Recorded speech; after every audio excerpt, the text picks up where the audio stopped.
Hi friends, ಗೌರ್ಮೆಂಟಿಂದ ಹೊಸ rules ಬಂದಿದೆ. ವಾಟ್ಸಪ್ಪು, ಟೆಲಿಗ್ರಾಮು, ಸ್ನ್ಯಾಪ್ಚಾಟು ಈ ಮೆಸೆಂಜರ್ ಆ್ಯಪ್ಗಳನ್ನು ನೀವು ಇನ್ಮೇಲೆ ಸಿಮ್ ಇಲ್ಲದೆ ಯೂಸ್ ಮಾಡೋದಕ್ಕಾಗೋದಿಲ್ಲ ಆಯಿತಾ.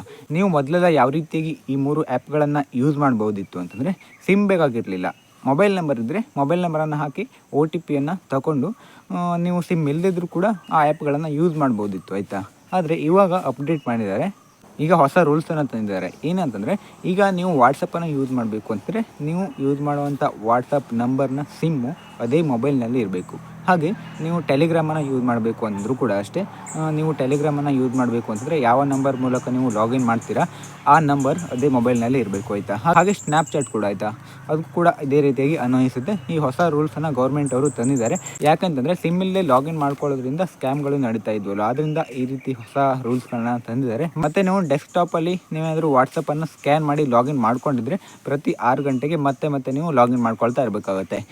6 ಗಂಟೆ ಆದ ತಕ್ಷಣ ನೀವು ನಿಮ್ಮ ವಾಟ್ಸಪ್ಪನ್ನು ಸ್ಕ್ಯಾನ್ ಮಾಡಿಕೊಂಡು ಲಾಗಿನ್ ಮಾಡ್ಕೊಂಡಿರ್ತೀರಲ್ವ, ಅದು ಲಾಗೌಟ್ ಆಗುತ್ತೆ. ಈ ಅಪ್ಡೇಟ್ ಇನ್ನೂ ಬಂದಿಲ್ಲ, ಸ್ವಲ್ಪ ದಿನದಲ್ಲೇ ಈ ಒಂದು ರೂಲ್ಸನ್ನು ತರ್ತಾ ಇದ್ದಾರೆ ಆಯಿತಾ.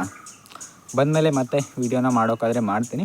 ನಿಮಗೆ ಗೊತ್ತಿರಲಿ ಅಂತ ಈ ಒಂದು ವೀಡಿಯೋನ ಮಾಡಿದ್ದೀನಿ. ನಿಮಗೆ ಈ ಒಂದು ಹೊಸ ರೂಲ್ಸ್ ಬಗ್ಗೆ ಏನಿಸ್ತು ಅಂತ ಕಾಮೆಂಟ್ ಮಾಡಿ. ನೀವು ನೋಡ್ತಾ ಇರೋದು ಬದ್ರಿನಾಯಕ್ ಯೂಟ್ಯೂಬ್ ಚಾನಲ್. ಫಸ್ಟ್ ಟೈಮ್ ನೋಡ್ತಿದ್ರೆ ಖಂಡಿತ ಸಬ್ಸ್ಕ್ರೈಬ್ ಮಾಡ್ಕೊಳ್ಳಿ. ಮುಂದಿನ ವಿಡಿಯೋದಲ್ಲಿ ಮತ್ತೆ ಸಿಗೋಣ. Thanks for watching. ಬಾಯ್.